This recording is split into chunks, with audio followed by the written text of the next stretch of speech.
Intro. I'll mute myself. Okay, hello everybody. Welcome back to the Reinventing the Tattoo community. We're beaming out from the mobile app. It's on the phone here. And now is a great time to let us know if this is actually working for you and let us know where you're beaming in from. Possibly share it around a little bit if you've been here before. If you are an artist, then get ready to find the Zoom link so that you could zoom in and join us. So this is the 1 o'clock Sunday afternoon Reinventing Drawing Group led by Jason Lesser. And we have Casey Hart joining us today. And like I said, you're welcome to grab that Zoom link. Download the Reinventing mobile app from either the stores, Android or Apple. And then if you go to the events section, you can click on the zoom in. If you're watching the replay, then sit back and enjoy. People dig it. I do want to talk about the different. So we are streaming out on both YouTubes and on a whole mess of Facebooks. And like I said, thanks again for letting us know how it's working for you. I want to let you know about a couple of upcoming events because we realize if we don't tell people about the events, then you don't know about the events, and they're awesome, and there's a lot of work, and they're here thanks to our sponsors and to all the artists that are contributing. So let's see, other events that we have coming up. Jake Meeks is doing a Reinventing Drawing Group, 9 o'clock in the morning every Monday. 9 o'clock every Monday night, Guy Aitchison is leading a Reinventing subscriber exclusive group lesson. So if you are a paid subscriber to Reinventing, it's very reasonable. Not only do you have access to the full course and the canon, but every Monday there's exclusive exercises. People zoom in like this. You get direct feedback from Guy and all sorts of other people. January 12th, we start the Tony Urbanek How to Build a Paul Rogers Prefab Tattoo Machine. It's a workshop, 8 webinars. The first one will be free. It's going to be a lot about safety and kind of the ingredients. But then for $300, you can 7 seminars, 2-hour live workshops, build a machine along with them. If you need the pieces parts mailed to you, there is also a package where you can do that. Tuesday night at 9 o'clock is an art night in Espanol.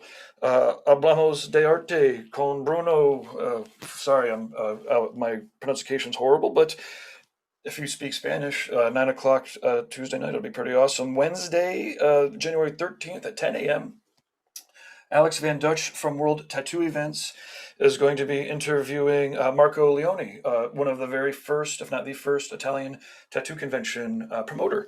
World Tattoo Events is like one of the premier destinations for tattoo conventions. I remember over like 10 years ago looking at the comprehensive nature of all of his listings, and instead of like making up our own comprehensive one, he has the list of all the conventions, and then we end up just listing the ones that our artists are participating in. Anyways, World Tattoo Events, that's Wednesday at 10 o'clock. He does it once a month. January 13th, yeah, that Wednesday night at 8 o'clock, we have Live in the Castro with Haley Adams and Jen. They're interviewing Ace Vincenzo, and they're awesome. They're interviewing LGBTQ, people of color, all sorts of great stories that you may or may not have heard yet.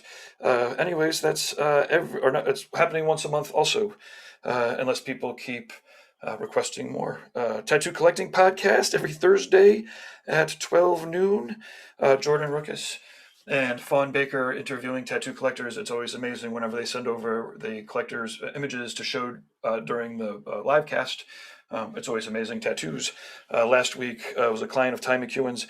There's a fantasy paint art jam happening on Sunday, the 17th, with Leo.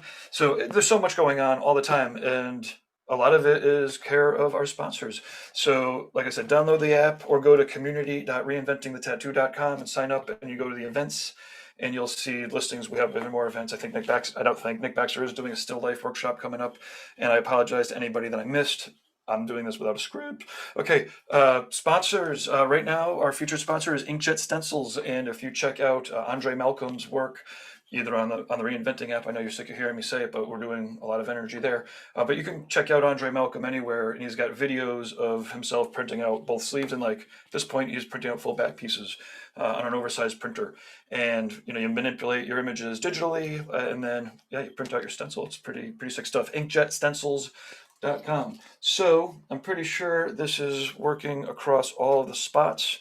I am going to kind of go into the background. I will pop back in sometimes when I hear a lull to read out people's comments from the chat room. So feel free to do that. And yeah, I probably forgot something, but again, forgive me. It's been a couple days. Take it away, Jason. Cool. Hey, everyone. Welcome, welcome, welcome. Welcome back for another Sunday drawing group. Currently broadcasting through Reinventing the Tattoo. It's pretty open forum, nothing crazy today, just kind of relaxing. My friend Casey decided to join us today. She's super awesome at more ornamental work, super, super clean stuff. Uh, does a whole lot of super tiny little stipple dot shading kind of designs, but I've seen her do everything and it's awesome. So, hey, Casey, welcome. Feel free to unmute yourself, say hello, jump on in. Hi. Hello. I'm so nervous. Don't be. Just relax. You're only here talking to me, so it's not like there's 1,200 million people there. Oh, we just had someone join us from Serbia. That's awesome. Hello. And hello, Lorraine from Scotland, and the Netherlands. So cool. Looks like we're getting some decent people in. I'm just sitting here. I'm going to be working on drawing up a snake and chrysanthemum for a lower forearm piece that I just had someone book an appointment with me for yesterday. So it's not actually coming up for a little bit, but it's a good chance for me to go through and just kind of start doodling and drawing and getting some stuff together. I always like to just mark out, rough areas on what size I'm looking at, just as a rough kind of guide. And then I'm going to go through. I always debate with myself as to which is going to be the better way to do it. Should I start out with the snake and map that out, or do I want to go through and start mapping out the chrysanthemum first? Decisions. Right. So many decisions. Hey, Dusty. Thanks for joining in from Kansas. Actually, a very good friend of mine just moved out to Kansas City. So, if you ever end up in Kansas City Hospital, it's which I hope doesn't happen, but if you ever do, let me know and I'll give you a good contact there. Hey, Jesse, thanks a lot. I think I'm going to start out with the snake just because I want to make sure that's going to have the right flow to it. And of course, me being me, I'm probably going to go through and change my mind 6 million times. Oh yeah, that's me too. Right? It's like, how do you go through and, I don't know. I just always end up second guessing myself as far as like flow goes and then overall composition. How do I want it to look? Where do I want the emphasis to be? Is it going to have the right flow on that body shape and style? Yes. It's composition, something for me that is non-negotiable. If it doesn't have a strong composition and if it doesn't have the correct body flow, then it's dead in the water right off the bat. I completely. There's no getting around it. Mm-hmm. Yeah, a lot of the stuff that you do is like specifically designed for certain areas of the body. Like what are some of the things you take into consideration there? Definitely direction of the body. So, I try to keep to a traditional value, at least that things face in. So even when I'm drawing things that are not faces, I still like them to face inside the body. So if I'm doing some sort of like leafy component, I love that it flows in the inside direction. And placement is absolutely everything. That's my first question. That's my first major consideration in the design, because if you were to look at my designs on paper, they look very curly. They're not square at all. They're very like this, and it kind of throws people off at first. When I show them their drawing, they're like, wow, it's very S-shaped. And I'm like, when I put it on you, it's going to be exactly in the flow of your body. So I definitely take a lot of attention into taking a picture of the body placement and throwing it into the iPad and drawing right on top of that placement. It's super helpful for me to get the flow of things. And then if I don't have that opportunity, I love to just stencil one or two major pieces and then freehanding all the extra stuff around it so that it flows in the right direction. Yeah, I totally agree. I've taken a little bit of a different path with it though. What I end up doing is I actually go through and I'll measure out the dimensions of someone's arm. You know, unless they have an existing tattoo or, you know, maybe some type of like a mole here or a birthmark or a scar that I have to work around. Um, Otherwise, I go through and I kind of plot out like, okay, what's the total length of this area? And then I'll measure out in individual increments, either 1 inches or 2 inches at a shot. And that way I can plot each individual like curvature when I plot that all out in Photoshop.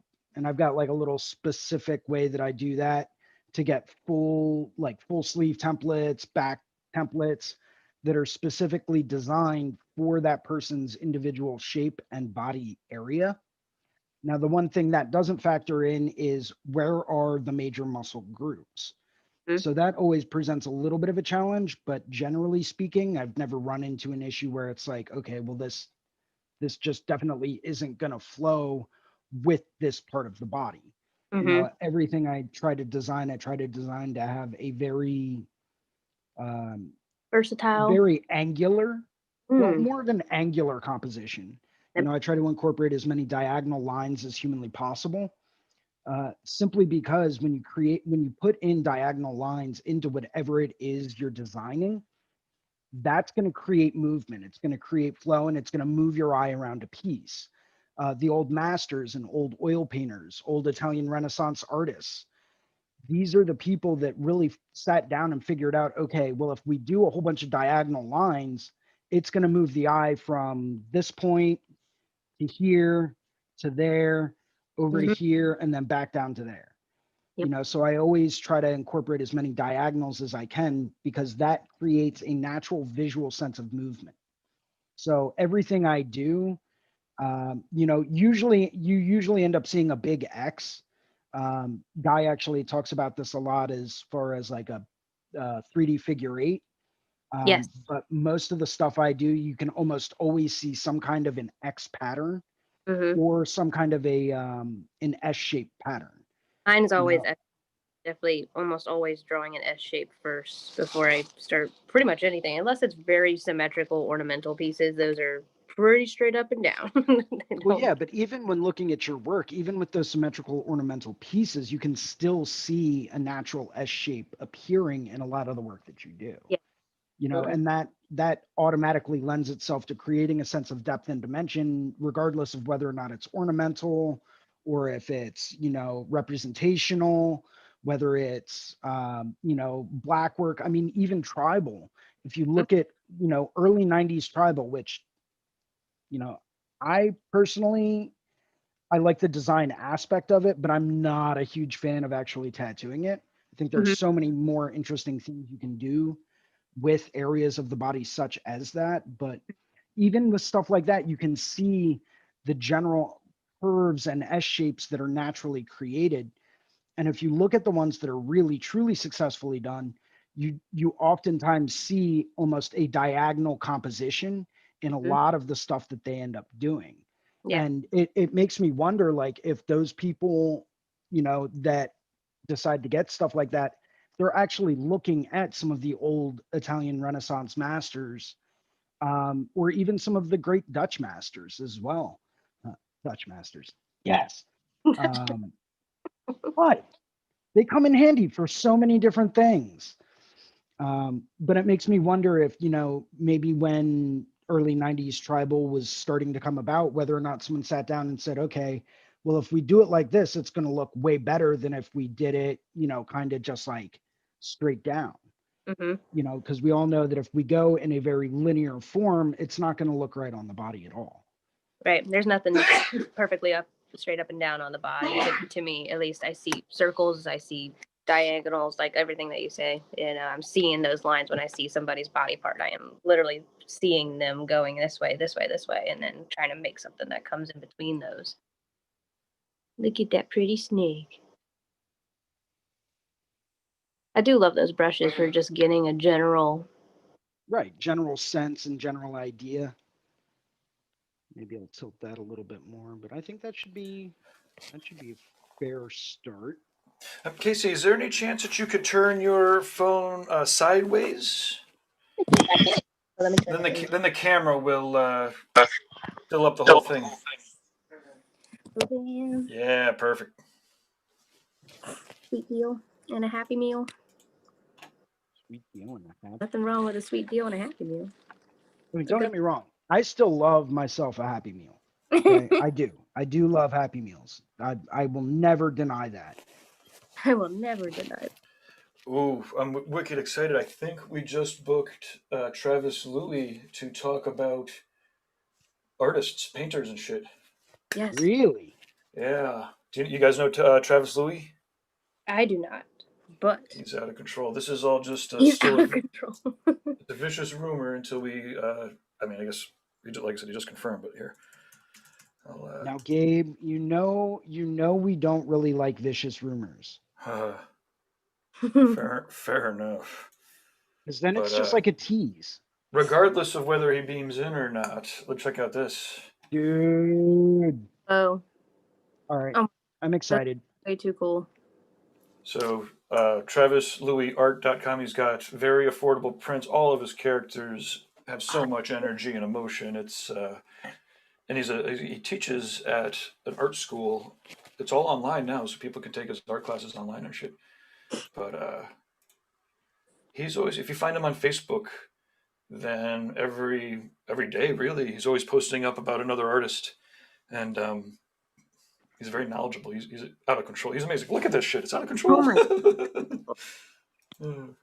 Absolutely beautiful. I wonder if he's. Does I take it that's digital? No, that's not digital. What? No. Oh man, I give up. That's insane. Curious People paintings. Those are so cool. That oh my is god, absolutely insane. I like the ghostly petals. That one's beautiful. Yeah. Gorgeous. He shows artwork in Northampton at the William Basic Gallery, I believe. Is that where he shows stuff? So that's right here in New England, if my neck of the woods. He's from, I believe he's in Connecticut. Yeah, yeah. I mean, it just goes on forever. Oh, that one's cool. Yes. You actually know quite a few really, really good artists up in Connecticut. There's a friend of mine that I met many years ago through someone I was dating in college. I actually helped stretch canvas for her to do her MFA. And she did these massive, like 6 foot by 8 foot canvases. And it was all inspired by dance. I know her first name is April.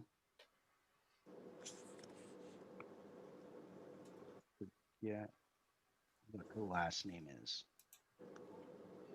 It'll come to me. Yeah, But cool. she did all of these amazing large scale acrylic paintings. And she's still living in Connecticut from what I understand. And the whole time I just remember looking at some of her stuff saying, why isn't this in a museum? Mm-hmm. You know, and I mean, granted, that's coming from like, you know, my own personal kind of perspective on what's going on and what I find myself visually attracted to, because everyone's got their own thing that they prefer visually. You know, it's kind of like having a taste. Mm-hmm. You know, some people like beer, some people don't like beer, some people like wine, some people like whiskey or scotch. You know, Some people like like beer, vodka. wine, whiskey, and scotch. Yeah, there's a lot of True. Sorry. You know, some people prefer psychedelics and some people prefer alcohol. It's a personal preference thing. Yeah. You know, I'm not knocking any of those options. They're all fun for me, but Mm-hmm. you know, Everything in moderation. well, of course, always in moderation. And I'm not Lots of- advocating the use of drugs, by the way, but you know, I'm just saying that, you know, sometimes for creative inspiration, it can be a little, you know, helpful and insightful. Don't do drugs though. Drugs are bad. Bad drugs are bad, but do the good ones. Yeah, that makes a lot of sense. That's fair. Hey, no one ever said I was on here to make sense. Adam Rodriguez says both are fun. Yes, they are. That's As long hilarious. as they're healthy, fun and healthy. Healthy is the name of the game with all of it, right? Like if you're trying to mask shit. Ain't no good. If you're Yeah. trying to be positive and healthy with things, that's good. Well, and I think that goes along the lines of many things in life. You know, I've even told this to certain tattoo clients of mine where, you know, if you're not in the right mental state to get tattooed, you shouldn't be getting tattooed. Mm-hmm. You know, because you're not going to sit well. You're going to be upset the whole time. You're going to keep dwelling on these thoughts that you have, and it's no good's going to come from it. You know, so I think it crosses many different borders in life to the fact that, you know, it's like, all right, well, I've even postponed certain appointments, you know, Mm-hmm. just saying, listen, I'm going through a rough patch right now. Let's push off another month or two if you can. You know, let me just get my mind right to get this tattoo and everything will be just fine. You know, and Mm-hmm. I think that's something that a lot of people, even a lot of tattoo clients, don't necessarily take into consideration I do think some is force it because they feel like they're going to waste our time, and when they should have taken the time to just take care of themselves or their bodies to be prepared for that. And I'd rather have someone call me and say, "Look, I just know I'm not ready to do this right now," and reschedule than someone coming in and making it a miserable experience for both of us. right. You know, and I can understand maybe if like an artist is booked out for 3 years in advance and, you know, you I just say so happen to go just through. do that shit when you could reschedule in what is it 4 or 5 days in advance so that there's appropriate notice. And it's I mean, again, ultimately you don't want to force any tattoo that's going to be bad. The goal really is to help everyone already be in a positive frame of mind about the tattoo so that everyone can fulfill the expectations. As you know, as Jason was saying, if you're talking about artists that are booked out or have tremendous demand, again, the goal is to make sure that everyone's in the proper headspace, well ahead of time. And people like Guy, or Nick or Jeff, they'll do that, and to reduce the amount of people that aren't feeling it. I think that's one of the beautiful things about tattoos is you're really truly creating an experience that that person is going to remember for the rest of their life. So if it's a positive, it should I mean, it doesn't have to be. Obviously you can get fucking shitty tattoos in a horrible environment and you're going to remember that for the rest of your life. um, but at the sake of getting a little too energy or whatever, there's very few things, if nothing else, that you could affect somebody that they are going to remember for the rest of their life. And if you do that in a positive manner and you're helping them get through shit or get to shit, um, or again, even if they're just making themselves feel a little bit prettier, with a little bit more self-confidence, then as long as it's positive, and an insightful experience, um, the amount of positive that the tattoos can affect on nature is tremendous. Oh, absolutely. Mm-hmm. Absolutely. That's You absolutely know, something I put into my apprentice a lot is you're not just selling a tattoo, you're selling an entire experience. You want people to choose you. They have so many options, an overwhelming number of options. And if they get to pick you over and over again because you gave that person something that no one else has, even if your tattoos are apprentice level, they will keep coming back. And it is absolutely shown. My apprentice is booked a month out right now, and he's been tattooing 7 months. Yeah, awesome. Like, his work is absolutely stellar and it's clean and it's beautiful, but it is not way up here guys, but these people keep coming back to see him because he's pleasant and prepared and organized and patient. Those are something that I really instilled into him, because obviously no one's the world's best artist, but I have the clientele that I have because I put it as a priority. That's my first priority, is to make sure they have an amazing experience and it's consistent for every person. I don't ever want Yeah. somebody to look, I got done by Casey Hart and I loved it. It was awesome. And then I would hate for somebody to be like, yeah, I got my tattoo by her and it's nice, but it just wasn't that great of an experience. I want everybody to just be like, yes, that is the person. That's who you need to be going to see, you because do they will realize take that care of. I have to get tattooed by you just so I can say that now. Yeah, okay. Sounds good. Better Yeah, be perfect though. right. Well, I was gonna say I'll you're gonna be held to a whole new standard. give you a good experience. I don't know about a good tattoo. Go from there. Make it fun. But it's important. Oh yeah, but when you and I get together, it's always fun.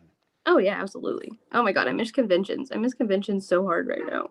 Right? Yeah, conventions and like the social aspect of a tattoo convention and working with other artists and just being in that social atmosphere Mm. with, people that are absolutely incredible at everything that they do.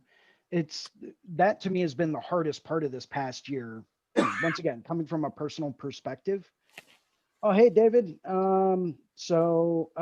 David just asked a question about where are we located? Oh. I myself am located just north of Philadelphia. Casey?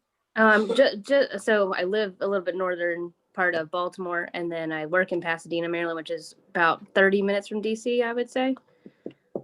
So Cool, we're cool. in the Maryland range. Yeah, it's not too far. It's like 3 hours from Philadelphia. Yeah, I got to come up there because I Cool kind with of you. forgot you were in Philly, even though your name is Philly on the So, Instagram.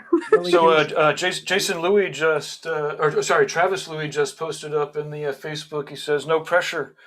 I don't know if he was talking about him or you because he's watching. Yeah, yeah. I mean, well, Casey's got all the pressure on her now. Yeah, I The guess so. question is, like, Open what spots do I have left open? mouth. Yeah, your body. That's gonna be. You're gonna get a weird spot. Yeah, like back of your inner thigh or something weird. No, no, those are pretty much already done. Oh God. Maybe like the back of the knee, Ooh, like the knee ditch. yeah, fun. I could see that. Maybe I'll have you tattoo like that little like indent right below the kneecap. I've got a Okay, little spot there. You love it. know, my feet aren't done yet. I Oh, wouldn't subject you to that because I'm not a big fan of feet. So, I have one foot done, and it's gonna stay that way most likely. and that's part of the reason why. Maybe I'll just have you tattoo my armpit. Okay, I'll do your armpit. I would love to do that. That I can Yeah, handle. I've got both pits that are currently open. I've got an awkward spot on my stomach area that's still open, but that one's already kind of like promised out to someone. So I already started setting something up with Chris Dunn up in Canada at Deadly. Ooh. I'm just waiting for the border to open back up so that I can actually get up Oh, there and get tattooed. I forgot about that. Yeah, it sucks. Yes, And this is coffee, by the way, for anyone that is wondering. Well, I mean, it is afternoon, so it very well could be a margarita, but it could be a margarita. Well, I've got it myself isn't. a Marzen lager here. You know, the thing is, Very when nice. when we're beaming out to the reinventing community, it's always 11:30 somewhere. Yeah, True story. I And like you're this. from Philly, so like officially Philly's got no holds barred on the timing.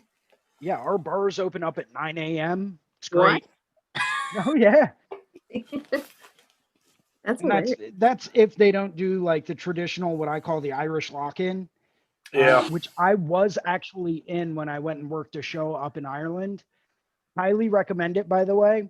Hmm. It is a blast when you go to work there, an absolute blast. They take care of you like there is no tomorrow.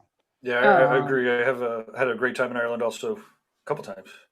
yeah, yeah. So I went and I worked at the Dublin show, which Huh? I mean, coming from working at the Philadelphia show, I didn't really have a whole lot of any expectations just because after you've worked at the Philadelphia show, everything else by comparison is like tiny, like oh, absolutely. minuscule tiny. It's huge.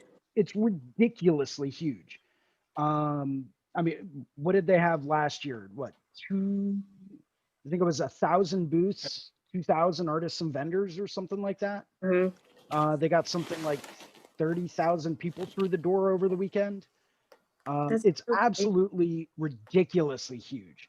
And so I didn't really have, I didn't go into it with any kind of an expectation, but at the same time, like it is a little bit smaller in my opinion. I think there were maybe 200 artists. There were two vendors there, but the connections and the networking that I made while I was there, priceless, Right. absolutely priceless. I was meeting guys from Kuala Lumpur out in Malaysia. I was meeting artists from the Netherlands, guys that were currently doing guest spots with, some of the bigger names in Europe. And it was just absolutely unbelievably phenomenal.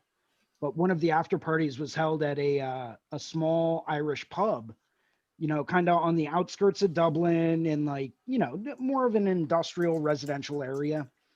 And it was the last night we were there, and it was a Sunday night, probably 12, 1 o'clock in the morning. And we're all having some drinks, and they're like, all right, listen, here's the deal. We're gonna do it this way. And the owner walked over, locked the front door, shut all the curtains, put all the bars up. He said, as long as you guys can keep it down, have fun. He said, but the second you get too loud, everyone's going home. All right. And we were there until probably 4 in the morning. Wow. Yeah. I think it was around 4. At that point in time, the neighbors called the cops, and it was no good anyway. So, but that's what happens when you do an Irish lock-in in a residential area. It's gonna happen when you get a whole bunch of tattooers that have had a few cocktails in them, that are, just starting to get loud and having fun and recapping everything. Oh man, you got tattooed by so and so, dude. Let me see it. Let me see it. You just get so amped and so pumped just to see stuff like that it's amazing, especially if it's from like one of your favorite artists. You just want to sit down and like inspect it and just be like, oh, okay, what did he use there? Yeah, I know. I pick their brain via tattoo. I look at their line weights, and at their saturation, and I'm looking at their color choices, and I'm like, yeah, I understand. I could totally do that. And then no, I cannot. It's like, oh yeah, I love what they did here with like this and how they mixed that there, and it's like, yeah, that's good stuff. That's good stuff. Yeah, that's a good idea. Why didn't I think of that? Yeah, no, I think that all the time. Yeah. I got a video here of I guess 2016. We did co-produced Emerald Isle tattoo session, and it was pretty fun. I remember this one was with Jeff and Nick and Odd Boy, and I guess we'll see if optimized for video clip. How about that? And it was awesome because the fellow Martin who co-produces it, he does a lot of like team building exercises. It seems like YouTube is not digging the Zoom. It's real sad. I guess it's not. Yeah, I guess here's the last lineup, but it was pretty fun because, like as I was saying, Martin is a team building-y kind of a guy, right? He does it for probably like Facebook and Google, all the evil corporations, and we had him for the second day. The first day we did the seminars, and then the second day we did a discussion panel, and then we all went out to do like the scavenger hunty kind of thing. So we separated out into different teams, and it's and up until that point we're like, oh my god, a tattooer is too cool for school. Are you going to do like team building exercises and shit? And and Nick and Jeff and everyone was like, oh man, we like no, like we're all like relative, like we like to. I mean, it's a mix, right? Certainly. Extroverted scavenger hunts through Dublin is not something that would be on anybody's top 10 list of things to volunteer for. But here we are, and we're like trying to get as many, part of like one of the tasks was get as many people lined up to do the wave as possible, right?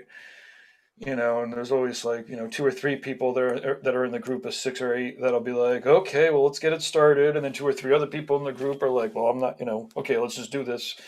And then all of a sudden everyone's trying. It was pretty tremendous. And then everyone gets back together at the end of the day, at the pub, shares their successes, their funny stories, and all of a sudden there's a bunch of tattooers that are doing that bonding kind of thing, even though we're semi-intentional and going. Like I said, it's nothing any of us would sign up for, but it really does work. It's crazy. Yeah, team building is great, regardless of the industry, regardless of how old you are. It's just a great time, and it's a shared experience. That's ultimately what they're trying to convey is, hey, you know what? You're in this together. And as long as you get that kind of an aspect and that kind of an open-minded group together, it can be an absolutely phenomenal time. Yeah, I mean, it's like I said, it's funny because like the authority kind of counterculture tendency I guess it's not even antithetical to it, right? Lots of counterculture people get together in large groups of people. I just personally can't believe that it works as well as it does. I mean, I can believe it. That's why I'm talking about it. But um, yeah, it's fun. Yeah, I mean, I did a different kind of scavenger hunt back to the topic that we were on before, when I was in Ireland, and that was kind of interesting, you know, without getting into, specific details about, illicit activities. It was okay. Who can find this? Hmm. Go. And it was okay. We got to find some locals, and we got to see if we can find something. You know, so it was interesting. It definitely had its high points and its low points, if you were to say that. But it was a great time. I wouldn't trade the convention that I worked in Dublin for anything. Oh, It was absolutely great. I'd love to start traveling more and doing more shows internationally. Um, it's getting to the point right now that it's like, do I really want to take that kind of a chance to go and work internationally? Just do I want to wait until the curve flattens a little bit? Do I want to wait until mm, I get vaccinated? Lord knows when that might be. right. Um, it's like, okay, well, how long do I want to wait until that can happen? And then where do I want to go to work? Hmm. If I had the option, where would I go? And that's kind of the way that I always put it to myself, just because I know that if if I set a goal and I say, okay, cool, I want to find a show in Melbourne or Sydney, right, where I want to go to work at a show, I'm going to bust my butt to get everything in line, to get everything taken care of, to get the travel visa, to get, the work visa if I have to get it, which I've never really understood why some countries will have you get a work visa when it's like, no, I'm just going to have everyone pay me in cash. Like, this is all cash under the table. I'm only here for 3 days. You're really going to make me pay taxes on that? Really? Right. Like, Yes, the answer is yes. You would be and because it if you benefits were you to if you do. generate income, then of course you would get a work visa because when you're generating income in a country, it's just something you have to unless they have a visa waiver or a work visa waiver. Yes, sir. I would have, but no, sir. I'm clearly not planning on working for any sort of money because if I did and had any plans to do so, then I would have gotten a visa. Oh, you read about it on the internet that I was going to be at the convention and I'm a featured booth? Well, that's true, sir, but there's no money exchanging hands. And it's real easy when they're grilling you to, really believe that. And that really should be the truth. Because, but then again, maybe if you, get past the gates, I wouldn't reconsider, but other people might reconsider. Yeah, that's one thing I learned the hard way. I actually had the European Union income tax coming after me for a little while, Yeah. telling me like, hey, listen, you owe us this much money. And it's like, wait, what? What do you mean? And, reading through everything and all that stuff, it's like, I filed for my EU tax ID, right? And what I didn't realize was that by doing that and going through with all the paperwork and all that stuff, it they will automatically make an assumption that says, by the way, if you don't tell us how much you've made, we're going to assume that you made this much money, Mm, and this is how much you're going to owe us. wow. And I mean, you know, there is a way around that. And fortunately, I ended up getting out of that situation and not having to give them anything. Which, I mean, as far as that's concerned, it's sad, but I don't know if I'll be able to go back there and work at the Dublin show again. As much as I did enjoy it, I don't know if that would ever happen. I At the end of the day, there wasn't the best turnout at that show, but like I said, the networking alone was absolutely unbelievably priceless. So if I were to go back to the Dublin show, I would go there and just attend it. Hmm. I wouldn't even work at it, just because, to me, that's usually why I end up going to shows anyway, is just for the networking portion of it. To go and meet different guys from different places and exchange Hmm. ideas and talk shop and say, oh, well, how do you do it in Australia? How do you do it in Tokyo? How do you do it in Malaysia? That's so cool. What are you doing differently than I'm doing, you know, to achieve a very specific type of outcome? That's kind of what I look for whenever I go to work at a show, is what kind of knowledge can I gain from this so that I can take that back with me to the studio that I'm at, and apply that at that location. And there are different things you pick up from different people all over the world, and everyone's got their own unique way to tattoo, which is great, and it's getting that different perspective on things that to me is worth absolutely pure gold. It's incredible just to see how much things do vary from country to country. Or even state to state in the U.S. Like Maryland doesn't require a type of licensing or anything, so anybody can legally get up and tattoo, which I think is insane. But then whenever I've guest spotted or done conventions in many other states, I've had to be actually licensed, and that has varying degrees of in and of itself. Sometimes they just come by and slap a piece of paper on there, and sometimes they come by and actually inspect your stuff, and they get really particular about ointments and packaging and that kind of thing, which I'm all down for. What we do is a pretty tedious job of, and safety, that we need to be careful and things should be monitored. So it's one thing I don't like about Maryland is their lack of care for what's going on. Trust me, Pennsylvania is the same way. There's no statewide regulation. There's no, I mean, there is as far as like certain cities go. There's city protocols and city health boards. But as far as a state regulation goes, no, all you need is a business license. Yep.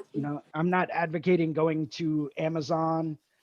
I'm not advocating going to Amazon, getting one of those starter kits, and then opening up your own studio by any means, because that is the absolute wrong way to go about doing things. Yeah, you should just go straight to opening your own studio. Yeah, why not? Apparently that's what everyone's doing today. Sorry, real quick, Casey, could you maybe point your camera down at your art so people can see what you're working on? Absolutely. And then we do also have Brad Wooten, who just beamed in. So I'm going to feature Brad and see if we can get his sound working and check it out. So if I can get my iPad to turn. Hey everyone, can you hear me okay? Hey. Oh. Yes, we can. Good. Any kind of crackling or anything? No, crystal clear. Good. All right. See, well, that's just done, I guess, huh? Okay, here we go. So I was working on this little pretty lady face thing with some geometry and flower things, and I'm just kind of working with this really tight stipple brush that I've been making myself. So I'm trying to do it with stippling instead of a pencil, which is very challenging. Very, very challenging because it's a lot more tedious. I can't get it as smooth as I wanted the first time around, but that's my biggest goal in tattooing right now too, is getting stippling as smooth as possible. I like the look of the peppering and everything, but I want it to look almost like realism with lines from far away type deal. That's usually what a mag does really well, but they're a lot harder to control. Yeah, exactly. The tiny needle. Yeah. So I'm doing everything with like a tight 3 or a 3, like really, really small little babies. Yeah. What if I told you every tattoo is technically a stipple tattoo? That makes sense. Technically, yes. Bing, bing, bing. Just very sped up. Pretty much, yeah.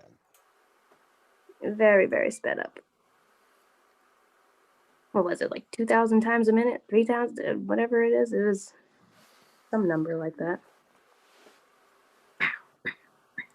Yeah, I'm pretty sure Einstein both of them run about that before. Most of them run about 100 cycles a second, so 100 times 60. There you go. That makes sense. Does math. Does not. It's not true. So what are you working on, Brad? I'm actually doing some kind of. You can see here. I'm trying to make some new brushes here. I have these calligraphy brushes right over here, and you can probably see a little bit what's going on. Let me increase that size. There we go. So you see, I'm trying to make it so that like very few lines appear at first, and then as you increase pressure, they reappear. That's nice.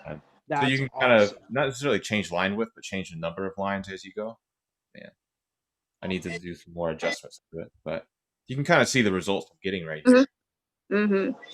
Yeah, I just need to make some splattery effects, but I think the only way I'm really going to be able to get that is to physically do it and take scans of that, though, you know.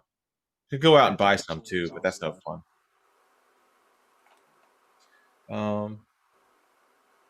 Yeah, this is a big, long project that involves a lot of that sort of stuff here. Where's the side view of him? There it is. There's some more of those. Yeah. Nice. That's awesome. Kind of bouncing around between all sorts of different projects here. You know, I've started to having to like censor like a lot of my iPad because I have like all these like naked people out on my. Well, this is all going out off of Reinventing, which is focused on tattoos. Show all the naked people you want to. As long as it's not like freaky shit. And if it gets banned off of Facebook, we don't care. Yeah. Well, there's that, but there's also just their own privacy, though. For people's privacy, absolutely. Yeah, absolutely. Yeah. Yeah. I'm trying to like look at these and remember what's what. Here, let me do this here. All right, now I can look around here. Nope, that would have been a mistake. Like, oh, yep, definitely shouldn't show them that one. Yeah. Here we go. Here's one that I need to be working on.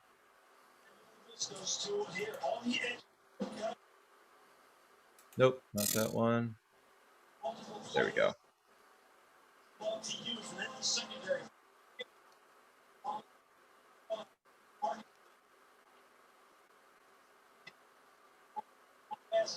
Cool. So now with those brushes that you're designing, are they set up so that they rotate with the pencil, or are they set up to be in a static direction? They're usually in a static direction, but if you want to actually rotate the patterns as you start to work, you can just come into them. Here, I'll show you right here. Into the brush settings? Yeah, it's actually called this one right here, Orient to Screen. That's the one you want to mess with. The only thing about doing that is like you can't like remove your canvas. If you want your next strokes to align into what you're doing, I gotta show you this right here. So if I do this right here, but if you want to keep on adding to it and you want them to align, you can't exactly wiggle it around and try and come back because you see it's going to be a little bit off. Gotcha. Which can do some interesting things, but yeah. Let me turn that back on.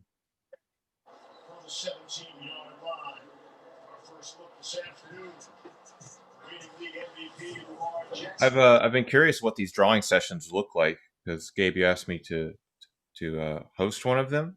Yeah. Or something like that. Yeah. Is this about kind of what they are? This is exactly what they are. You yeah. know, with the exception of like if we we could do featured interviews, specific exercises or tool sets, but we could either get as informal or as informal or ex-formal, out-formal. I don't know, whatever. You know, we can as we want to. Yeah. Sounds good. I generally speaking try to keep mine pretty informal and just this is basically just me hanging out and what I would be doing on every given Sunday. The only difference is people can watch me do it. You know, I keep it very relaxed. People have questions they can ask, but generally speaking, it's just a place to come, hang out, work on stuff, ask questions if you have questions. You know, maybe divulge some advice if you have any advice on doing certain things. Talk shop, meet different people. Speaking of, Adam Rodriguez in the chat room is asking, where is Brad located? So maybe, Brad, if you want to let us know where you're located, how people can contact you, and then, probably a good time for Casey and Jason to do the same. Yeah, well, I'm in Portland, Maine, and probably the best way to get in touch with me is just through my website. It's just my name, bradwooten.com. There's a nice little form in the end with a little questionnaire on there, which I find really helpful. I have like these little more specific questions on a form for people to fill out. And, oh man, I love that. People seem to dig it. So my name's Jason, located right outside of Philadelphia, about 45 minutes north of downtown Philly. It's work at a nice little studio. We focus a lot on large scale work. We're, pretty consistent, pretty steady, nice bookings and the whole process. So yeah, Casey. I'm pretty much outside of Baltimore. If I say Cockeysville, no one knows where that is. So we're about 30 minutes from Baltimore, maybe 30 minutes from DC, like right in between. I work in a studio with like 10 artists. It's a lot of us. So it's very energetic. It's a very chaotic place.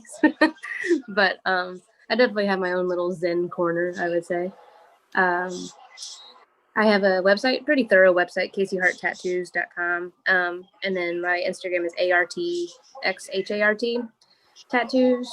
Very old school AOL Messenger sounding username for Instagram. I was gonna say, was that your AIM name back in the day? No, it kind of came up as a joke, and then I've kept it ever since. But I think I'm gonna change it eventually back to Baby Hands, because I go by that a lot more often than Casey. You have pretty tiny hands. They're only 4.5 inches, very small hands. Extra small gloves are still too big, so that's a grand time. I mainly focus on mandala work, floral work, ornamental stuff, lots of lines. I love all line weights. I'll go anywhere from an extra tight 3 all the way to a 14 on a given tattoo, and then do a lot of the stipple shading, but I'm trying to get it as soft as possible. That's the main goal.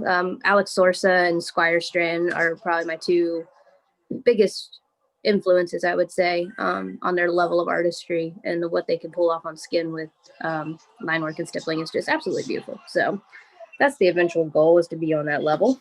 We'll see. Give me another 10 years.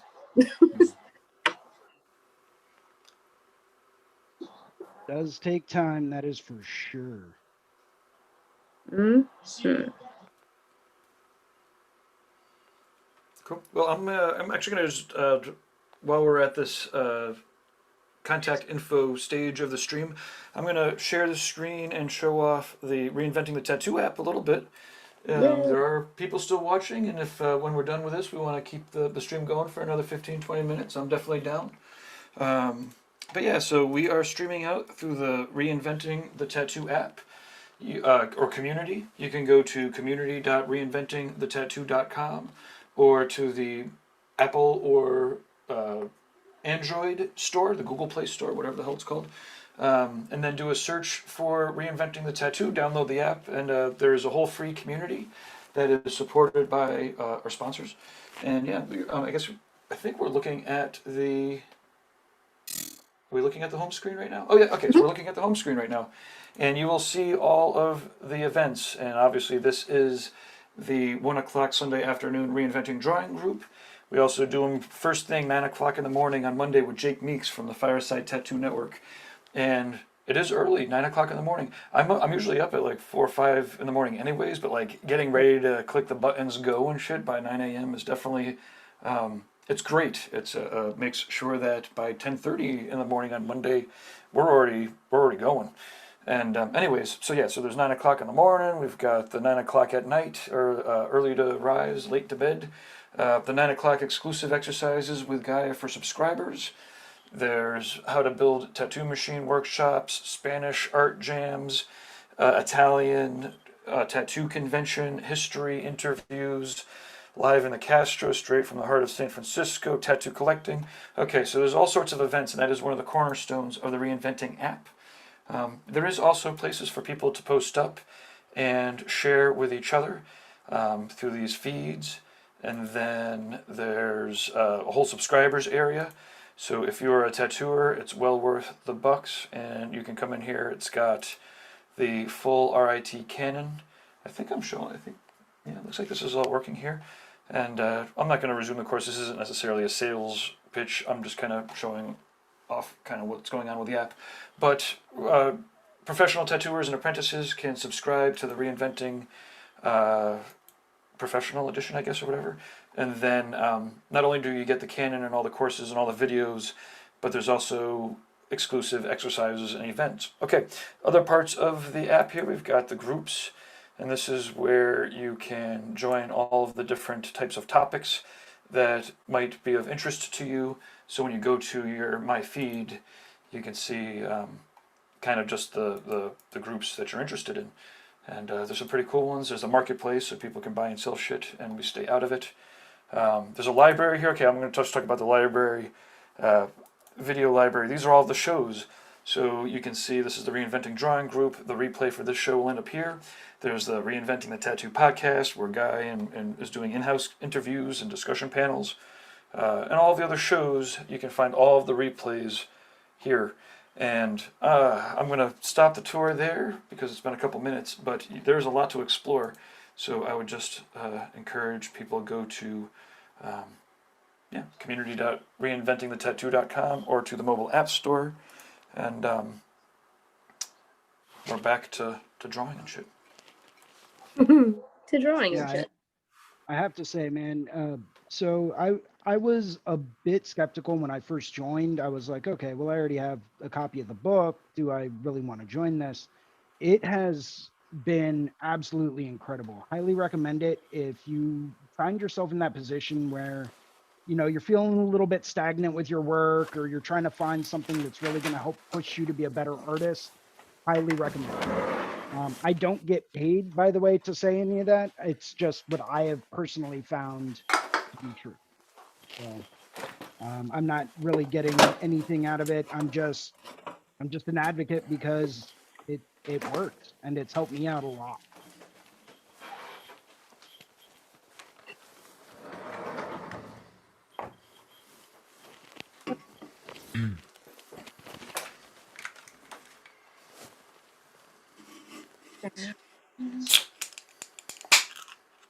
Yeah, it's my first time here. It actually feels pretty good just to kind of put some time aside and just to draw for fun, be kind of loose and gestural, and doesn't have to be anything fancy for a while, you know? Right. Well, and that's the whole concept is, you know, jump on in, start working on some projects, get those creative juices going again. If, you know, maybe you're finding yourself at a stale, stagnant point where, you know, it's like, all right, well, I've been really uninspired lately. Let's see what I can do to really kind of push myself. Maybe I can learn a few things along the way. Maybe I can meet a couple of cool people while I'm doing it. You know, that's part of the reason why I joined up, and great. I wouldn't be here right now if I didn't. You know, one of the fun things I'm finding, or refinding, I guess, is one of the main reasons why people are obviously joining this, and one of the driving forces behind Guy creating it like this, is so that people can meet each other and network with each other, of like minds. And when everyone's able to start traveling again, it's going to be there's a lot of people that will have met and drawn together, met each other, and had conversations, and Love that. that'll be able to get together. And just to put it out there, in theory, the Brussels Tattoo Convention's happening next November. At this point, it feels like between the vaccines and I guess there's enough people still dying and shit's still raging, but vaccines are on the way. The point being, November is the next time I'm planning on it in Europe, and that'll be in November. I think it's the 12th to the 14th. And we'll have seminars. And again, if people don't feel safe, we'll be beaming in, an art night, for everyone. We'll do some reinventing subscriber exclusive parties, and or a brunch, like a drawing brunch. And but we're pretty excited that how patient we can be to do events the right way when they really when we feel safe and everything's safe again. But I'm hoping that vaccine by summer, I'm hoping the good news on the vaccines are, relatively commonplace. Yeah, it's going to be interesting this coming year. I just got hit up on Instagram earlier this morning from a guy from Arizona who is doing a show in Scottsdale in the beginning of February. And, at this point in time, I'm still a little cautious and a little bit, hesitant to travel just yet. And, that's kind of what I said to them to that effect. I'd love to be a part of it. I just don't think now is the right time for me personally. Mm-hmm. I know a lot February, of people out 4,000 there that are people like, died yesterday. What? I know. 4,000 people died yesterday. I mean, in the whole country, I guess, but that's a lot of people. Yeah. Yeah. So you know what? For right now, that's going to be a pass for me. Yeah. I mean, good luck to everybody. I wish everyone success, and you can probably do something that's relatively safe. I have no idea how they're running it, but February seems very soon to do something. I'm almost thinking we need to figure out Jiminy Peak, and I'm wondering if October we might be able to do something. But again, it's like, you know, I guess mostly what I was thinking is maybe we'll do like a picnic, Paradise Tattoo picnic. Everyone can just like show up if they want to, and bring your own sandwiches, and we'll hang out on the mountain outside together. I mean, I'm in. That doesn't sound bad at all. Should I bring my own little portable easel and plein air stuff? It feels. I mean, October's a little cold, but again, part of it is, also, financially, just like it's hard to do anything that's any sort of liability. And I do have a canceled convention that I need to make sure that I adjust for as we do a real convention at Jiminy Peak again. But that's, I mean, ultimately it just means I give people tickets that, couldn't get them for the last show because we had to cancel it. But yeah, again, mostly it's like how, what kind of liability can we take in October as far as a convention is concerned. But like I said, if we just say, hey, everyone goes outside, it's kind of cold, but whatever, it's New England in October. Dress up appropriately, and we all paint outside, socially distanced, vaccinated with masks and shit. Like, I guess, I don't I'll be know. there wearing my own Tyvek suit. I'll beam in. Guy will beam in. We'll all beam in. Anybody that wants to be there can be there in reality. Yeah. I don't know. We'll see. But I have to switch the dates up. We have dates set for like 2 or 3 months from now, and that's definitely not happening. So I think for the real convention, the Rock River one that's outside of Chicago, the one that Guy and Rob are helping put on, or co-hosting, we're looking at July for 2022, and so yeah, it'll be awesome to actually catch up in person again with real life conventions. But on the other hand, science doesn't give a shit how long our patience can last. Ain't that the truth? Yeah, science is definitely opinion based or non-opinion based. Sorry. Yeah, it's all numbers. It's all numbers. I've never been a science guy. I've never been a math guy. So numbers are confusing to me. There's too many of them, in my opinion. Yeah, I mean, and I then love you get that- into that- irrational numbers and stuff like that, and that's just another level of confusing.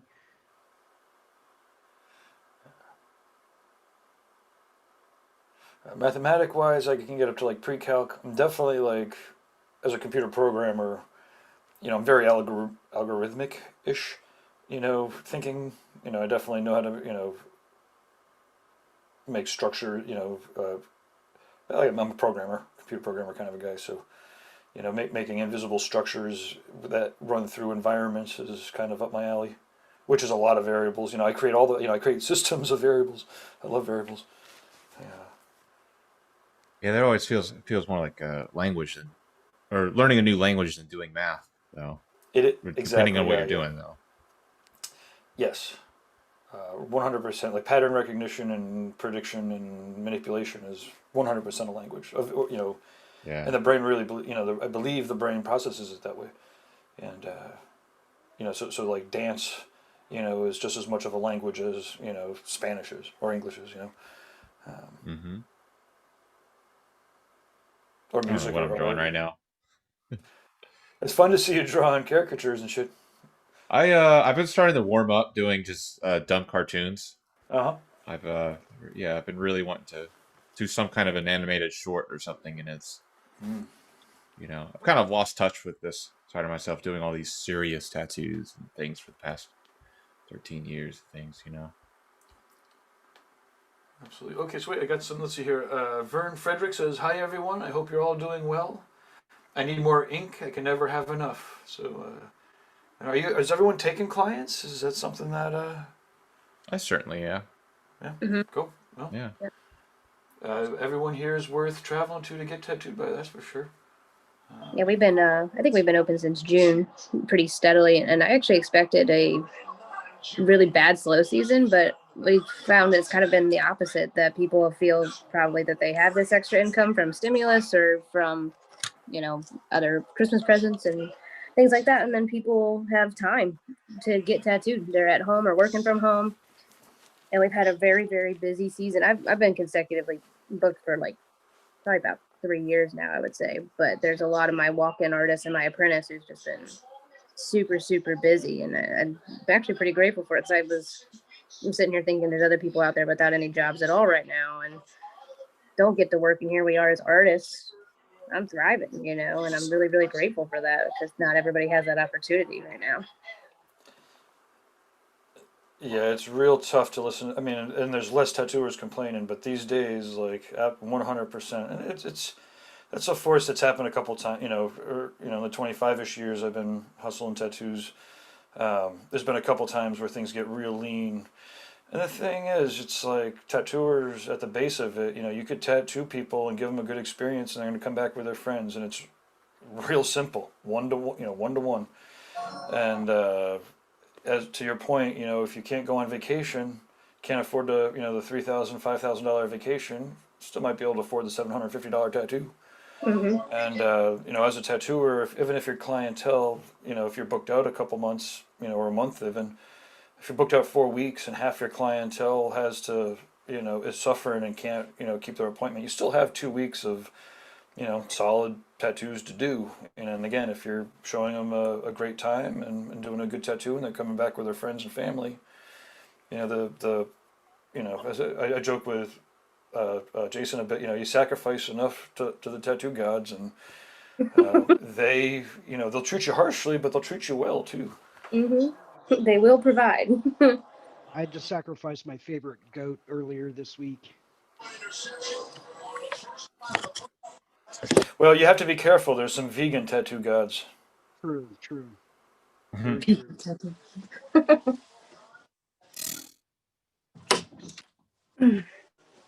Husband's watching football really loud, so I'm sure it's Mm-hmm. distracting. It was funny. One of these we were doing beaming in with Fawn from Red Tree, and every once in a while when we do these and there's a lot of people hopping on, you can hear all sorts of weird stuff in the background. And but we were like, what the fuck is kind of going on there? Are you guys like filming a rap video at Red Tree or something, or what's going on? And she was like, actually, we're filming a rap video at Red Tree. And it was pretty funny. A couple weeks later, the video came out on their Oh. somebody's YouTuber video, and it's like full on rap video happened at Red Tree.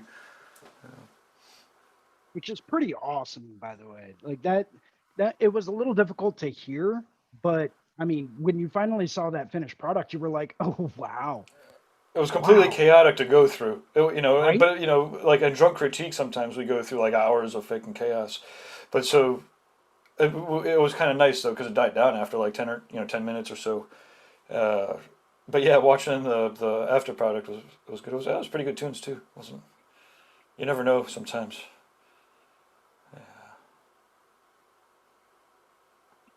But by the time you're filming a Red Tree, you got some stuff. They've filmed like video. John Travolta, I think, he did a little bit of filming for one of the shows there, one of the movies. That's awesome. Wow. Well, Holy very shit, I think fun. Derb's in a full on movie. I saw it's like a movie post. I don't know. I have no idea. People should go check it No. out. Yes, he is in a movie, and that's The Life and Times of Vanilla Ice. Ha, yes. Yeah, wasn't he on VH1's Behind the Music?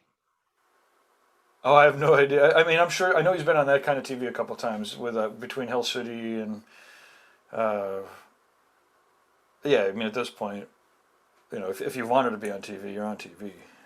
Yeah. Yeah.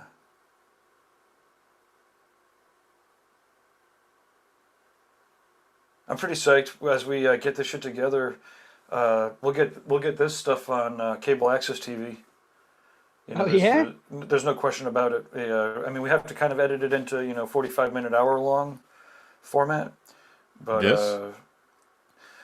or pieces, parts of this. Yeah, Yeah, yeah. uh, we'll probably do a daily podcast, Monday to Friday, because with so many shows going on, we can get the audio out.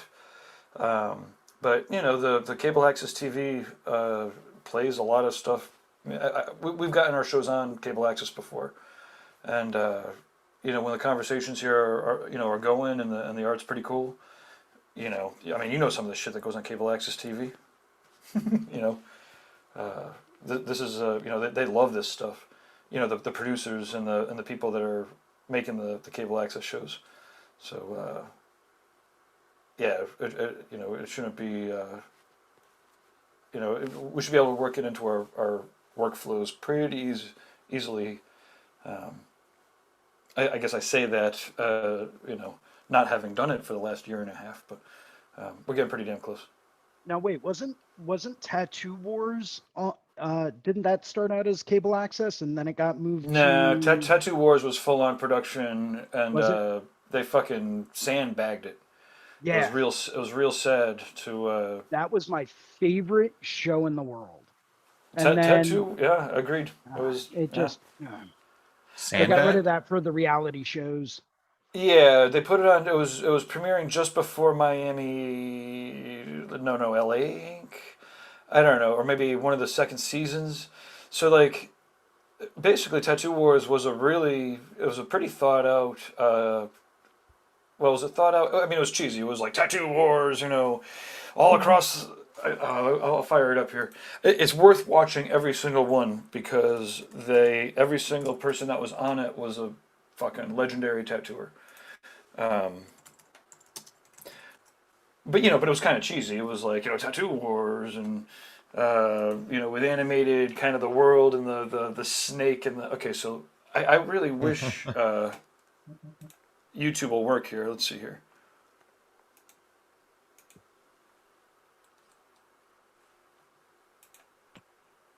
I did a search for YouTube and Zoom, and no one seemed to have an issue with it. I don't know what's going on Really? here. Hmm. Fuck you. I don't think there's any issue with through Zoom. They're not really break it down with that. No. It's just, I mean, I don't know why. Experience interruptions. Find out why. Well, now I'm doing this on fucking live Facebook. Yeah. Okay. You Well, you let's. can't play audio of other YouTube videos on YouTube, can you? As soon as I stop this is going. So they have some sort of thing going on. But to your point, Tattoo Wars. Yeah, they did backgrounds on each of the artists, and it was like whatever. This one here was Guy Aitchison and Aaron Kane. It was like Dino Cook was doing realism with Tom. I think it was a Tom Renshaw. I don't know. It was like all sick ass tattooers from maybe 10 years ago. And I think even Seth Safari was on it. Seth too. Safari was on at the Boston convention. They did the final showdown at the conventions. And I Yeah. remember I was there. I saw him in Phoenix, Arizona. I saw Aaron Kane and Guy fucking shaking hands. And then I think they probably did it like 2 or 3 times, although it was a long time ago now, so I don't quite remember. But I'm always up early, right? So I'm roaming around wicked early, and yeah, you can see like Guy and Aaron. They're like, "Oh man, this is fucking early. Like, are we really here doing this shit?" But that was fun, and they did the live tattooing on the stage. I was there at the Boston convention one when Seth was there, and she's awesome. I think she won. The woman from I hate being on the spot like this. It's a fucking sick ass New York tattoo shop that's been around forever. Wait, Jason, you brought it up. Who's It's like who did 200 of those. Yeah, I I was know. gonna say you're gonna have to be more specific. There, little- Gabe. Michelle Miles? There we go. Whew. Yes. Okay, Daredevil tattoo. Yeah. But so to the question of sandbagging it, what it meant was they went through and they produced the whole show. They made it with all these great artists. It actually should be, could be respected in the tattoo world, like the proper tattoo world, as a show that, even though it's a competition show, was done as best as it could possibly be. And then all of a sudden, we were watching, Miami Ink or, one of the whatever the other TV, tattoo net show was happening. Could have been LA Ink. Right. They were blasting the fuck out of that, and they were ignoring Tattoo Wars. And I remember a guy and Michelle and a couple people were like, "Hey, come on, let's petition the network to like give the real show that actually has." Not that the other show isn't real, but the show that's backed by the tattoo industry, a little bit of action, but the network had already agreed that for whatever reason, who the fuck knows, they didn't give a shit. So, they put it out like once on the TV, and then you just have to find it on the YouTube. They don't replay it or Which nothing on the TV. is hard to find. I've actually been searching for a little bit. And Oh, you know what? I'll put a link up in the app. yeah, definitely, because those Where- are well worth watching. Oh yeah, for sure. I think I put them on some of the resources lists. Some of the other resource lists I put them up on. Yeah, I'm looking at one of the channels I have here right now for it. Yeah, Set all I of them. think I just found one on Body Mod Movies on YouTube.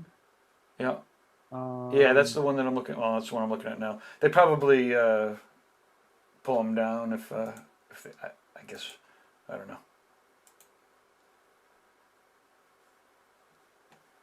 yeah, they're old, but they are definitely worth watching. Um, highly recommended. And I forget what the lineup was, but if you do a Google search for Tattoo Wars full episodes, it'll tell you exactly which ones are which and who's in them. Mike Rubendahl, Leo Zaletta. There's a lot Yeah. of really good ones, and highly recommended. Even if it's just as like background white noise while you're drawing and painting and stuff like that, they're awesome. Um, That's fine. Yeah, I was it's- searching for Tattoo Wars on YouTube, and this is showing up now. this stream. really, That's fat. That was fast. That is Here, fast. I'll show it just to boom. What? TattooNOW Wow. TV. Hey, there's you. Ooh. yeah, Wow, we're famous already. It was like, technology is listening. Well, not that famous. Not yet. We'll replay famous in a year and a half from now. yeah. Right. Mm, It's fun. The reinventing app community is definitely growing. We got just like 500, over 500 people now and growing. But it's fun. Like at this stage, there's enough people that are contributing and doing cool things that, and there's no assholes yet. There's no drama Give it yet. time. Whew. I know. And we're adjusting for it and expecting it. But, Yeah. Good. Careful what you idea. wish for there. the thing is, it's like and we know this, and Guy knows this, and Guy's a fucking incredible role model about it. It's like, it's about inspiring art, and we all have opinions about all the different shit and all the different things, and, your philosophy and your moral and ethics generally drives your politics, but the whole point here is to literally just fucking make better, inspiring art that helps people become better people. And at first with that app, when people are posting, it was like, well, wait, where do you just post your own shit? Like, and then I even put it in a little bug to the developer. I'm like, hey, we'd like to like just post up shit on our own board. And they were like, no, you might actually just want to reconsider that and only have people post like on topic stuff. And I was like, oh yeah, you're right. Yeah, You yeah, know? good idea. Like you either have to post up a tattoo, or you have to post up a piece of original art, or you're posting up an exercise that you're working on, or you're posting up a comment about one of the live streams that you're on. Like there's just no Right. spot for you to post up your fucking, again, the dog and the cat or the food. Those are kind of cool. Or I think we will put up a travel section. So it's like I'm trying to do that. I started a tattoo convention thread, but like. And we'll have a travel thread, like post up pictures of your favorite travel place, and as we're able to travel again, again, we'll have reinventing groups and whatnot where we meet at different places. But yeah, but point being is,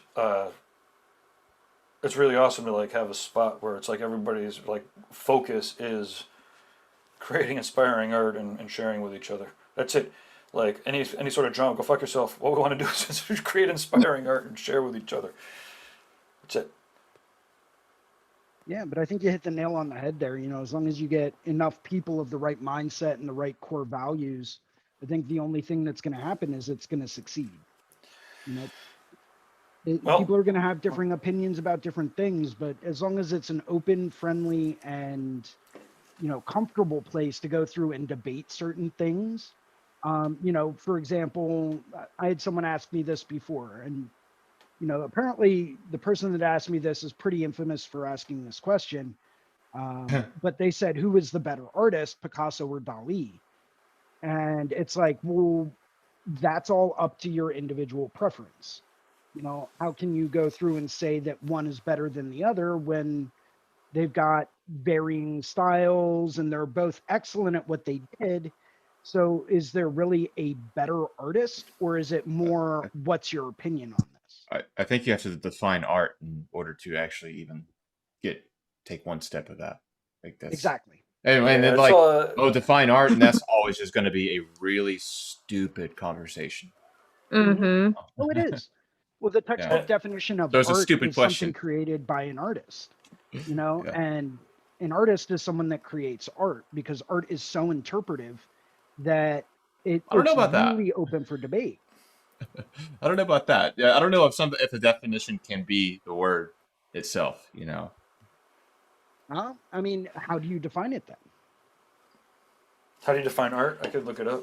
No, I I would couldn't say answer like for that. me like That's best kind of is my almost point. best is almost a harder word, right? Like okay, so best, does that mean most influential? Does that mean the most commercially successful? Does it does that mean that the ratio between how known you are while you're alive compared to how famous you are after you're dead is what makes you the best? Like the person that was least known while they're alive, but the most known after they're dead? Like that might consider the best, or is it the person that's the most known while they're alive who gives a fuck after they're dead? Like they're not making any money or value out of it. So, like the best is like I said, almost has a wider variety. Like to Brad's point, like art and stuff. I mean, art is some sort of creative output, right? Okay. Now, and like when people debate whether like there's good art or bad art, like everyone can debate it, right? But like there's good art and bad art, like that's not up for debate. Unless you're It really seems on the. Yeah. it seems to me like there are two definitions of art. One is basically anything that a person could create and and proclaim that that's what it is, and the other is like some kind of absolutely unachievable perfect ideal that's almost like a religious experience just to look at it. And a lot of times sometimes people will even flip the switch sometimes depending on what they're looking at, or just change their definition of it. But yeah, that's one thing that I see at least going on. And a lot of people also just define art by whatever they think that their wherever their tastes lie, and that's probably the most misguided way that I've seen. But Well, one of my favorite videos that we have up is the Nick Baxter's critiquing video. I think he originally did it with Teresa Sharp, but the recording that we have of it, it's just Nick at one of the old Paradise Artist retreats.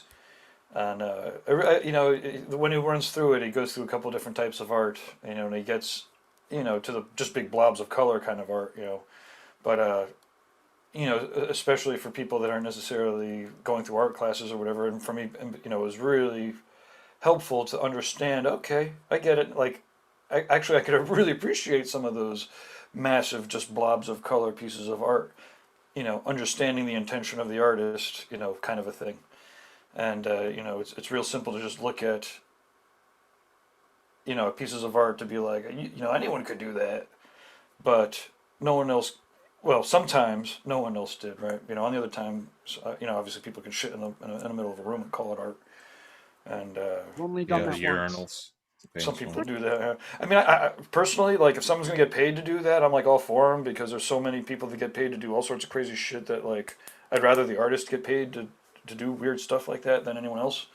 But on the other hand, as hanging around with tattooers who clearly, when you're marking somebody's body for the rest of their lives, all of a sudden that, like, ambiguity of, there's good art and bad art you know, all of a sudden, you know, you have to peel away, like, I feel like 60 or 70% of the bullshit that covers when you're tattooing. It's much harder to be like, ah, that tattoo looks like shit. Well, it's art. That doesn't make a difference whether it's art or not. It looks like shit. You know, Right. and it's on Well, somebody's body for the rest of their life. And like, you might think it looks awesome, but if 80% of the people that look at it thinks it looks like shit, they literally think you have a bet, you know, which is not good, right? Like for, you know, well, I think the only person's opinion who it really matters is the person who got it at the end of the day. But um, you know, but what if there's 1,000 people that have a different opinion and tell them every day, right? Like, so Mm. somebody thinks, you know, again, I went and I got, just for the sake of argument, somebody gets a memorial, you know, they get a memorial tattoo, or maybe, you know, well, they're going to get a memorial tattoo and they didn't pick the right artist. So it's a very poorly done tattoo, right? So they think it's great. They don't really have any experience looking okay, well, at lots of art, that's a different story. But you know. So, yeah, and this is where, you know, for me, in some ways, it's like, you know, the obligation of the person making the marks on someone's body is different than, the space where you can say, you know, well, it's just art. It doesn't make a difference whether it's good art or bad art. Everyone's got a different opinion. Changes when you're dealing with somebody's body and their skin. Because and to that point, I would argue, you know, fooling a client, not fooling a client, you know, making a client and or their peers think that something is awesome, is definitely different than, you know, master tattooers or master artists thinking that something is awesome. And are we you thinking know, about other people's tattoos or our own tattoos that we put on people? Hmm. I'm just thinking I don't ever put a tattoo on Right. anybody. Although that said, you know, when I own shops or I have a tattoo convention, there's tattoos that are going out on my reputation. You know, which is Yeah. even trickier because, like, Mm. if you know, earlier when we were talking about like being perfect and the tattoo experience, I'm like, yeah, well, if I can deal with a tattoo convention with a, you know, 100 artists, or a shop that's got 100 guests a year. I mean, I lost my shops because of imperfect experiences. Uh, you know, you know, and tattooing itself is like, you know, you have to strive for perfection in an imperfect medium. Skin and people are not perfect. And but that doesn't give you the excuse to not strive for perfection unless you're trying to be a freaky artist and, you know, tattoo somebody in the back of a Jeep on a fucking safari or whatever. And, you know, I don't know. Okay, I Yeah, yield the no, I floor. think everyone deserves your best tattoo yet, really, and that's really hard to do. But it's you gotta. I don't know. I find that the only way that I can even even have a smidgen of feeling of that's what I'm doing is um I don't know. I ask people a lot of times, like, you know, either you can design it or I can design it. And if I'm going to design it when I'm drawing, I can't be sitting there and do this and like psychically try and figure out if this person wants this line to go a little bit left or a little bit right. Like, which all those little tiny little grain of sand decisions, like, I can't do it. I have to sit down and draw it as if it were for me. And the only way I can get to that point is if I talk to them for a long time and find some kind of understanding of, like, build a sandbox, you Yeah. know, figuring out like what their aesthetic sort of taste is and what they mean by certain words. Like, when one of the most slitheriest ones is like when someone says that they like detail. What the hell does that Uh, mean? What are you talking about? Do you like noodles absolutely everywhere? Or do you mean you can be satiated by like a Rembrandt painting that has that only crisp spot right in the Yeah. eye right I there? want to fire up some Because if you're Rembrandt that right kind now. of person, you're reasonable and I can tattoo you, but I got to find out if you are that person or not, you know? Well, and to that point, it almost feels like before you're getting a tattoo, uh, can you get like a little like a minor in art? You know, can you understand art a little bit, or maybe yeah. we have some classes that are like, yeah, No, they definitely say detail a lot, and sometimes they just mean looking good. Yeah. But I Okay. mean, look at that. Like Right. 95% of that is just like wash, just, mm-hmm. you know. Mm-hmm. There is detail in it, but I want to know if they mean that they like those like little doodle. You know how like a high school student might like put little squiggles and doodles all around the outside of their pages. Like, Mm-hmm. sometimes people mean that when they mean detail, you know. Mm-hmm. I like when they definitely understand some of the terms. And then sometimes it's the opposite too, where someone that's like a graphic designer and they know too many art terms and they just throw around contrast and value for no good reason whatsoever, and or extra. Well, if it's for no good reason, then they don't understand it. But Yeah, okay. exactly. It's like people trying to sound smart, so they use a lot of buzzwords, and they're like, "Yeah, I know what I'm talking about because I know this term and that term," and it's like, "Yeah, but you Look at don't that detail! understand Holy how they work schmoly! together." Yeah, that's not really. That's you know a That little bit of depends. optical illusions going on there. You know. Yeah, it depends on if you mean detail as in finesse and precise, or do you mean detail as in every bit of contrast was taken into account or every bit of value was paid attention to. So it kind of depends on your Right. own detail Yeah. too. Yeah. I always ask people too. Is like, do you draw?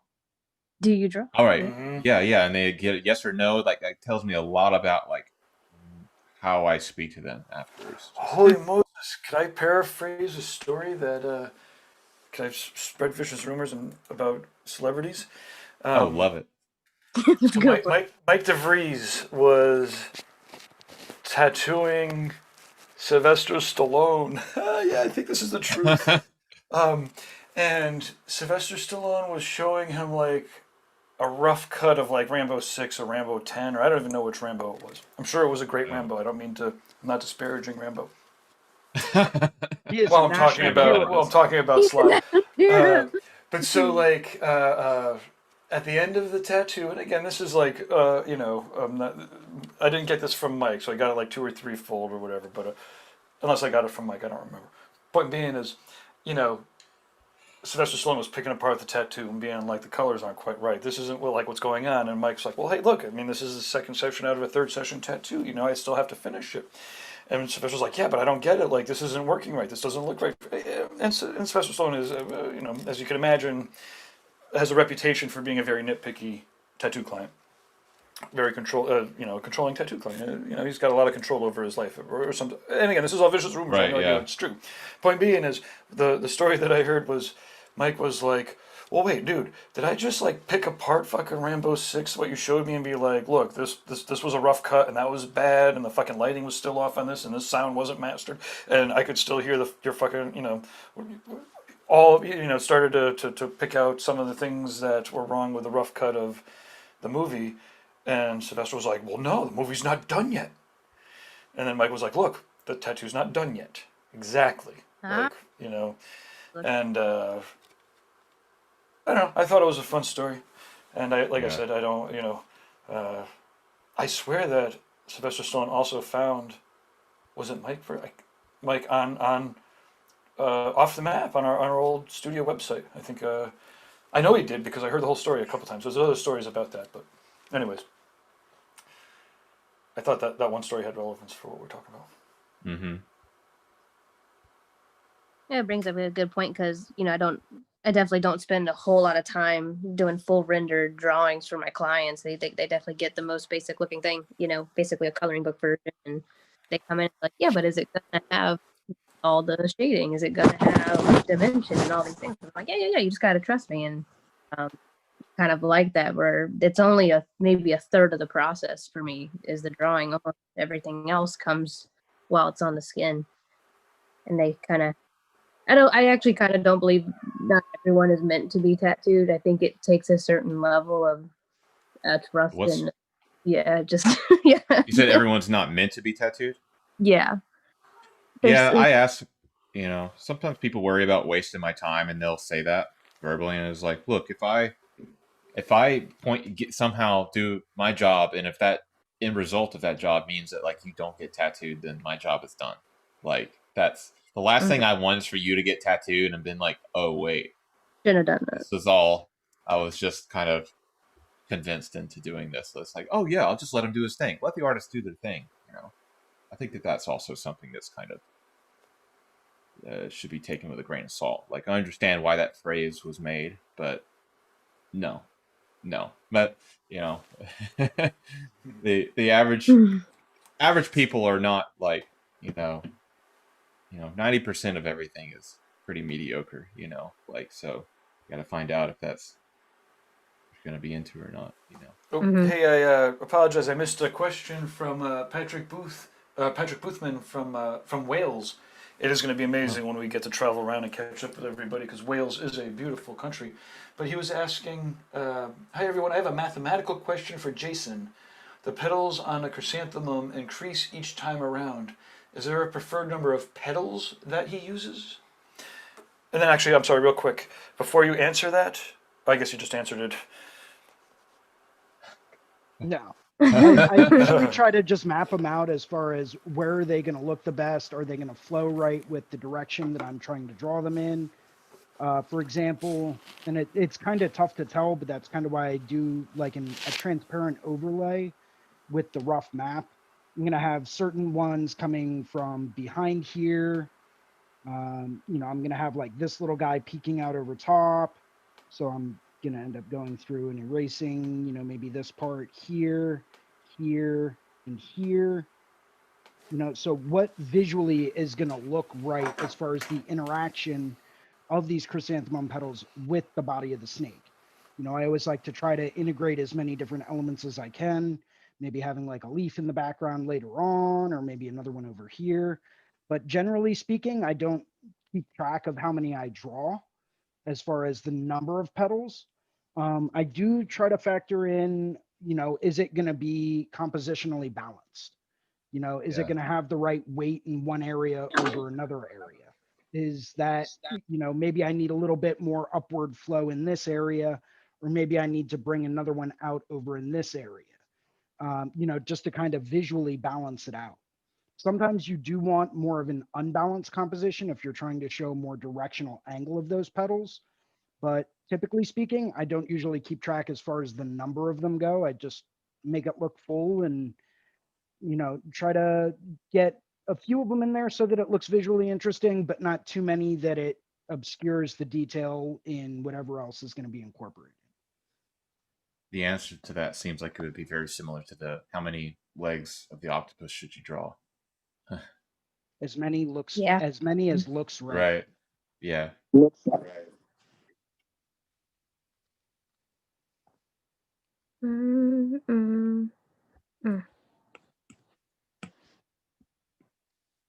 At the end of it all, it's like the answer is whatever looks right.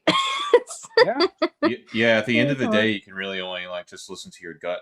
Just Whatever looks get right. really quiet and just really ask it if it feels right or not. You have to gently caress it and say, "How are you feeling?" I tell clients to do that. It's like, don't overanalyze it. Don't overanalyze it. You're just going to torture this whole thing trying to get that last 5% of perfection. We're going for 95%. Yes. Perfect, if I keep replacing the stencil trying to get that last 3%, like we're never going to hit this spot again. We might end up with one more, but then it's going to take us 2 hours to get there. And then we're both going to have a hard time getting tattooed because we're both going to be frustrated after all that. I feel like the experience of getting it is pretty important. Like it's got to be cool. You want to have a good day. Without question. I completely and totally agree. The experience of actually receiving the tattoo definitely plays a very large part in, client satisfaction. Yeah. The way you remember it. Absolutely. Casey and I were discussing that earlier in the beginning of this session where, we had mentioned that the client's mood and their mental and emotional state at that point in time also weighs very heavily into that. And I know from personal experience, there have been times where I've pushed off appointments just because I knew I wasn't mentally prepared enough to receive that tattoo. So, it all comes down to, is this going to be something that, for lack of a better term, allows them to leave in a very happy place? Mm-hmm. Yeah.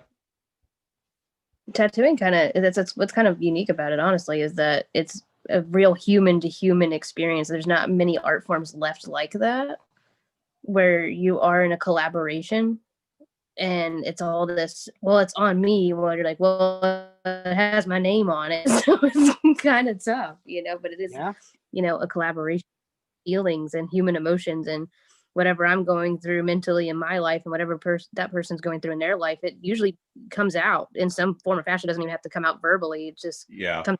Yeah. And it's all the more important too. Huh?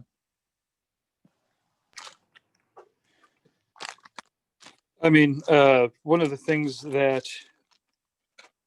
ways that you can, certainly one of the ways you could treat tattooing is as a shamanic practice, right? Like, and again, there is no other experience that you're going to have a mark on your body that you're going to remember for the rest of your life until you're dead. I mean, whether it's a good, bad, or in between, there is no other art or craft or anything that compares, because there's nothing else that you can put on your, you're literally, you could be Yeah. 18 years old and put some fucking, fuck mom upside down on your fucking wrist, and you're going to have that until you either cover it up or, do something with it, but it'll be there.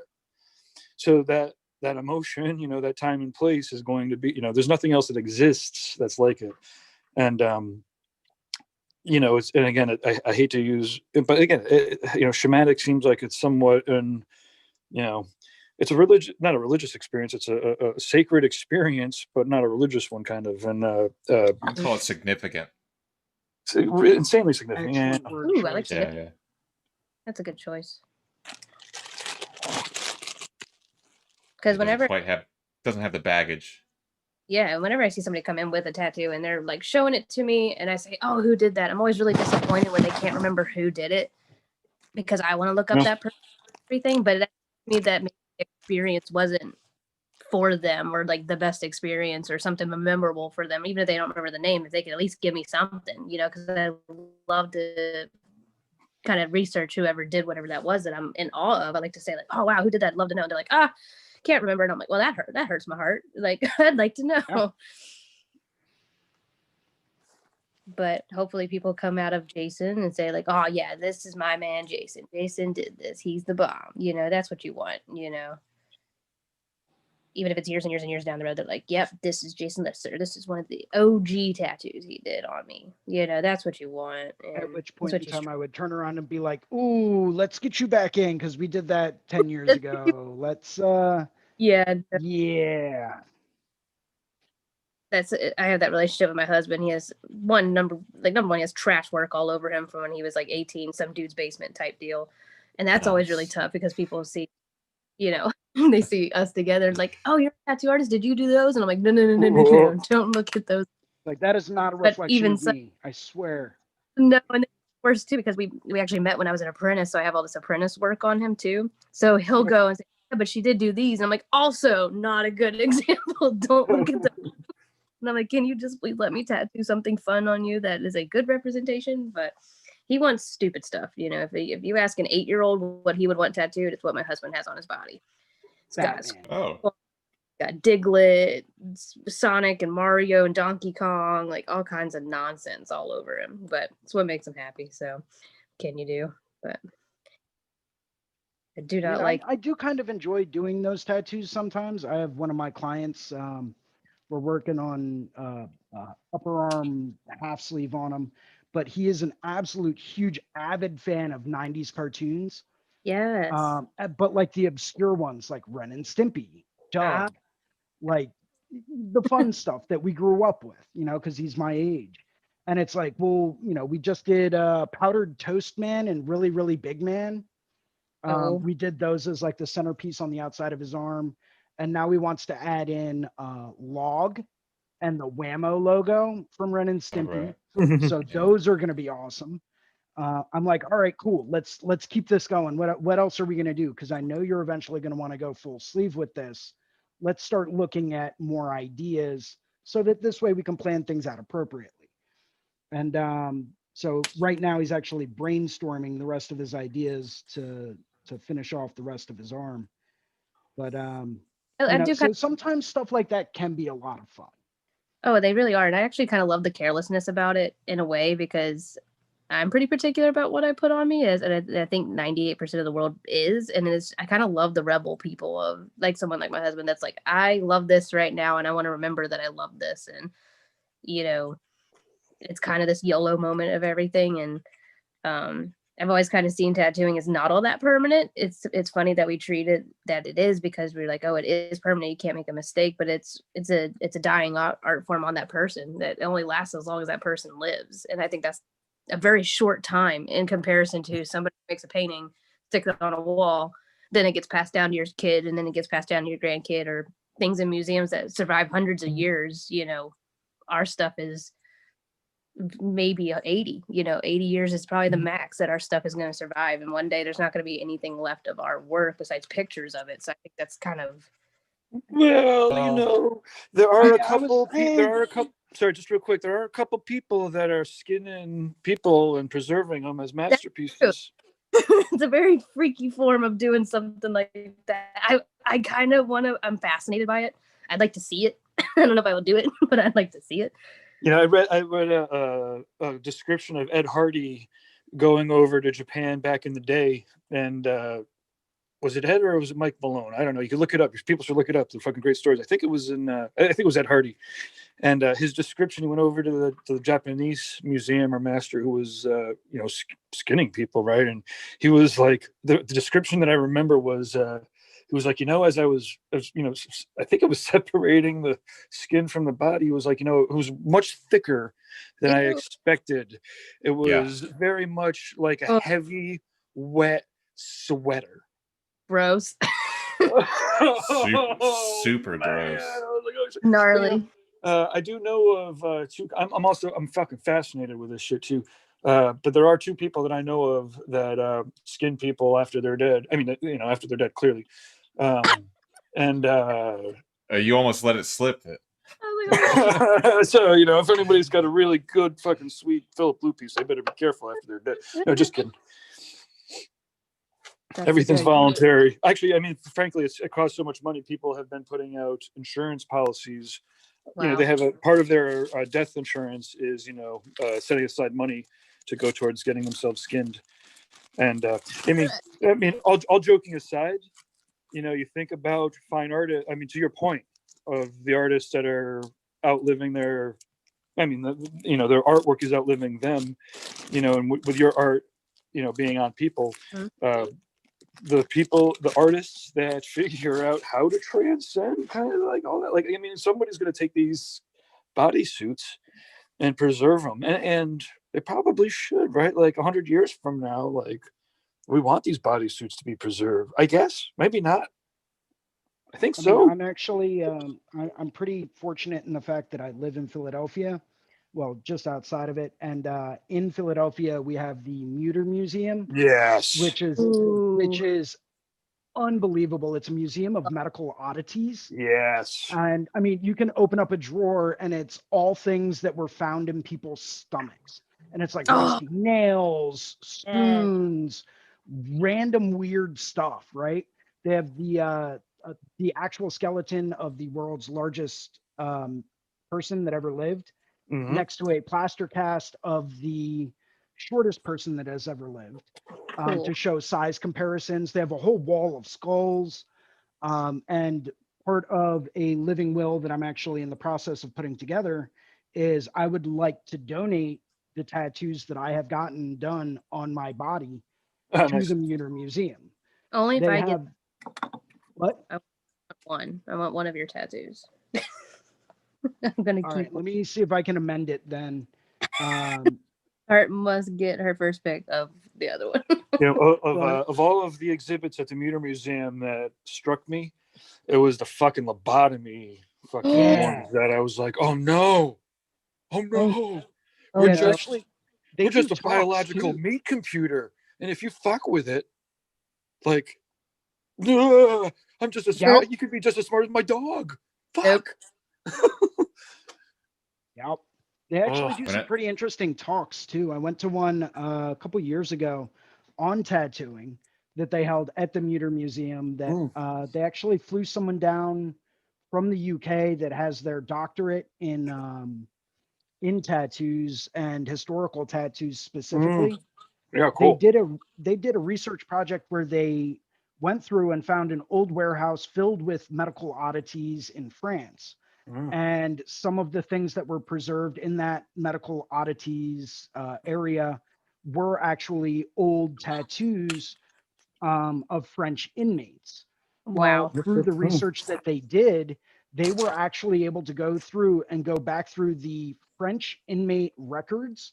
And they've been taking photographs of tattoos of their inmates for a very, very, very long time. Awesome. And they were able to trace that preserved tattoo back to the photo and the criminal intake record of the person that had that tattoo, and came up with like the whole nine. It was absolutely fascinating. So no, wait, no, how do you, what's your connection with the person? Can we figure out how to get this onto the timeline that we have going, or are there links online? Let me look up the information. I'm sure I can share it with you. I'll have to find the event listing. Yeah. I wonder if there's a recording maybe, or whoever it is that was doing it might be somebody that we could just kind of get back in touch with. I don't think it was recorded. I do still have the pamphlet from it. Awesome. But it was insane because I was sitting in the audience, you know, being a tattooer and being like, oh, okay, awesome. This is going to be great. And looking around the room, standing room only, that the seminar room that it was held in was absolutely packed to the gills. And I'm pretty sure at least half the people in there were either tattooers or tattoo collectors or tattoo enthusiasts. Yeah. I mean, it was fascinating. Well, Philly's got a massive tattoo scene. It's like, oh yeah. I mean, everyone's fucking tattooed there. Yeah, but the Muter Museum, yeah, that's a good fucking, definitely good call. And if you could find that invitation or that pamphlet and like upload it to the app, that'd be cool. Like, give us a little bit of like I said, we have this the history timeline that we're putting together, and one of the I think Gina, I forgot her name on here, has been looking up.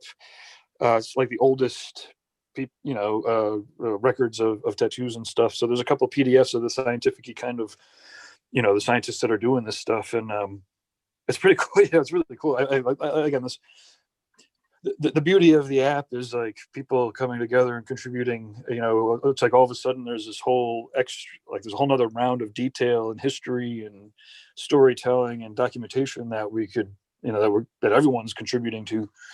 And but yeah, so point being is probably in the next week or two, the timeline we'll start fleshing out a bit, starting with like the oldest historical records that we could find and link to, and yeah, it's fun.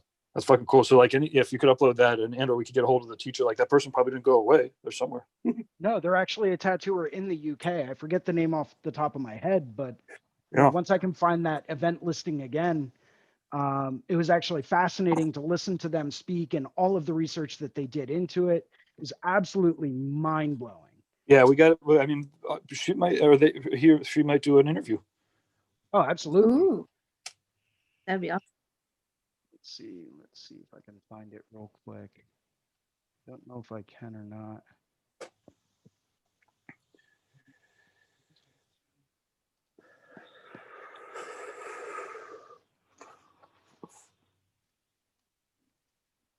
Look at that pretty chrysanthemum.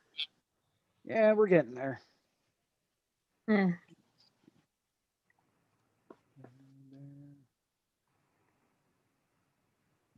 Nice little trick using that constant width brush. Oh yeah, that's genius. Yeah, just it's actually something I picked up from a seminar I sat in on with Wes Holland from Ink and Dagger, and the transparency layers and how he set everything up, and it makes drawing anything with long stringy petals or anything like that makes it an absolute breeze to go through and just say, oh yeah, here's a darker spot that I went over another area, so that means this one's coming down like that. Here's that one's going to go in front of that one. It just makes it real easy to follow it so that you don't get unbelievably confused.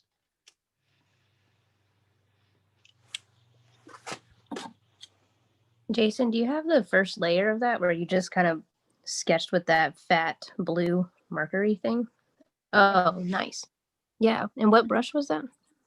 So that is actually the hard airbrush. Oh. And what I do is I've got the size set to just a little bit of variability, nothing crazy. I do have the pressure or the opacity set all the way up, but the trick is to go through and turn the opacity all the way down on the brush so that as you do it, it's only going to get to be so opaque. So I could always add, you know, another one there, another one here, you know, wherever I really wanted. But it's where they connect and how they flow that ultimately is the underlying thing that you got to pay attention to. And I'll go through several different versions of this. I highly doubt this is actually going to be the final version of the chrysanthemum I use. I've already done that, you know, twice so far. Here's the first one. Yeah, how many times do you start over? Because So many, so many yeah, times. it makes me feel crazy. It makes me feel absolutely crazy. Mm-hmm. Yeah, I'm kind of messing with that now, and that actually works really, really well because you can see where you're. I like the tones are on top of each other, so you can see what petal would be underneath the. Mm-hmm. That's smart.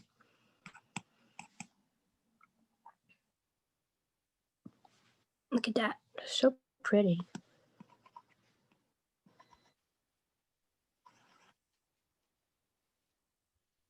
Yeah, it's a very, very efficient way to go through and draw chrysanthemums.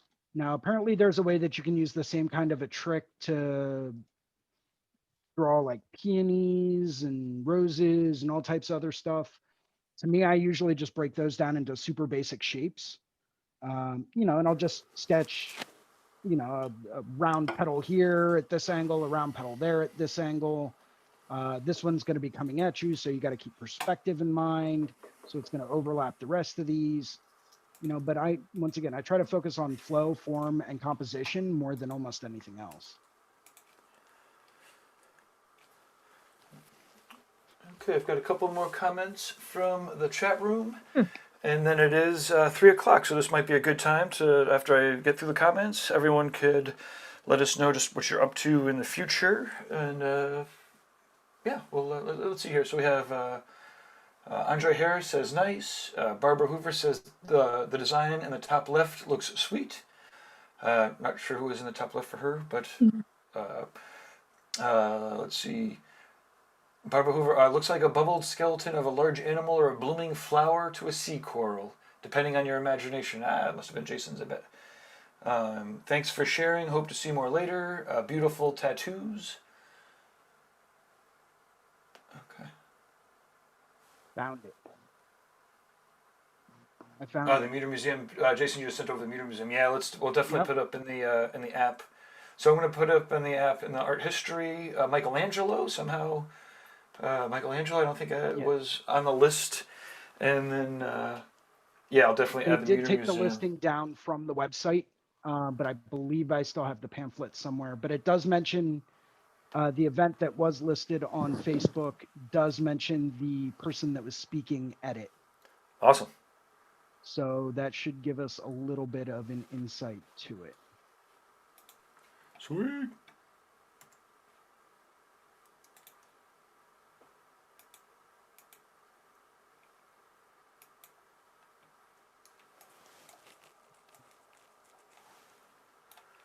Cool. So let me. I'm going to highlight Brad to begin with, and then Casey, while I'm doing that, if you want to move your camera to show off your artwork, so then when we get to you, we'll see your art. Yeah, check that out. Sweet. So Brad, you're tattooing all this kind of stuff too, obviously, right? You're creating these Yeah, tools I am. here. Yeah, Yeah. cool. Yeah, and yeah, and you said that you would be there would be some kind of drawing group coming up here soon. Well, yeah. I mean, Talking about some of this. do you have a time and place? We could either come up with a time and place right now, or we could figure it out offline. But yeah, I mean, basically, if we could find a time for you that's convenient, that you're drawing kind of for your tattoos anyways, or like I said, any kind of convenient time, then we'll just let people know that we'll do it. And we have a couple of video clips. You know, if you upload to the app a little bit, so that people are aware, you know, more, you know, keep you becoming aware of your work, then seems pretty. Things would be awesome. Yeah, cool, man. Yeah, I didn't know. I forgot if there was something I was supposed to say as we close out here or not. But I don't really have anything No, to. no, you can just say whatever you want to. Yeah. I don't really have nothing. Yeah. Instagram. Well, You can find me on Instagram, I guess. BE Yeah. Wooten. That's my name. What was it? B.E. Wooten? Wooten. WOOTEN. Yeah. And I'm gonna follow you. Yeah. Some put some dots in there, their initials. Yeah. But yeah, that's it. Sweet. Oh, am I allowed to share my iPad with that thing? Yeah, do you want to give that a shot while well, No, we'll I have don't. Jason close it out. So I'm spotlighting you whether you're ready for it or not. Woohoo! Here we go. On. Oh wow, that was funny. Aha! Exactly as I said that, I think you That's turned off your camera. Oh, there we go.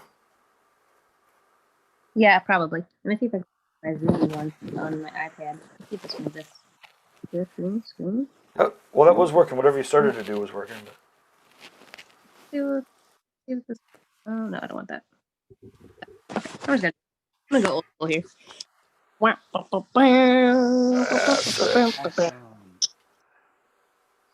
Pretty cool. Yeah, that was That's great. nice. Yeah. Like what you did with the negative space in it too. Am I doing it? Nice. You know, Yeah, I've if been you turned messing your with camera, negative space lately in my work. I've been really trying. You're a genius. Let me do it that way. How do I turn my camera?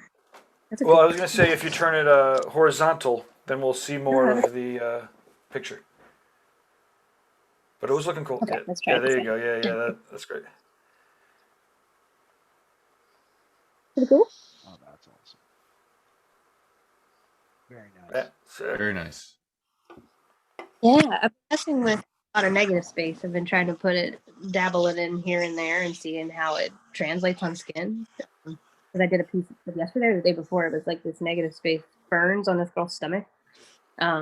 With all these cool curly cues and everything too. So it was very tedious. I did find it takes me 10 times as long, but fine by me. The effect was totally worth it. But this one was just kind of for fun. I just started messing with this a little while ago with an ugly sketch, and then I was like, well, I guess I should try to be drawing something on this whole drawing group thing. So started to mess with this one again, and I'm glad I did. Got me back into it. Awesome. Well, thanks again for joining. It's definitely cool to meet new people and to catch up. Okay, so I'm going to highlight you, Jason. Awesome. So I'm Jason Leeser for anyone that might be joining us right now. My Instagram is Philly Inc. If anyone ever wants to reach out to me, ask any questions, comments, anything like that, please feel free to do so. I host these drawing sessions every Sunday at 1 o'clock. You can also find me popping into as many other live sessions as possible throughout the week. I just like to stay active in the community and, you know, throw in my 2 cents, even though it may or may not be worth 2 cents. But, you know, it's part of participation and learning and being active. So if anyone ever wants to reach out to me, feel free to reach out and I'll be happy to get back to you. Also, if you live in the Philadelphia area and you want to get tattooed, one of the best ways to do it, reach out to me on Instagram. I want to come get tattooed by you and Billy. Yeah, no, sorry, not happening. I'm all booked. Awesome. Well, thanks again. This is the hashtag reinventing the drawing group. So if you've been drawing along and you're uploading somewhere, then yeah, hashtag reinventing drawing group. We would definitely suggest downloading the Reinventing the Tattoo app and signing in. It's all about inspirational art and sharing, and we have live events like this going a couple times a week. The sponsor for this show is Inkjet Stencils. Check it out, inkjetstencils.com. Or in the app, you can click on the button and there's all sorts of videos and it's pretty cool technologies. And then lastly, please consider subscribing to the Reinventing the Tattoo subscription for, I think it's $300. You get the full canon, all the guest chapters, and then Monday exercises with Guy, other subscriber activities, and yeah, it helps make this possible. So thanks again, everybody, and we'll catch up again in the future. Yeah, thank you. It was a lot. I had a really good time.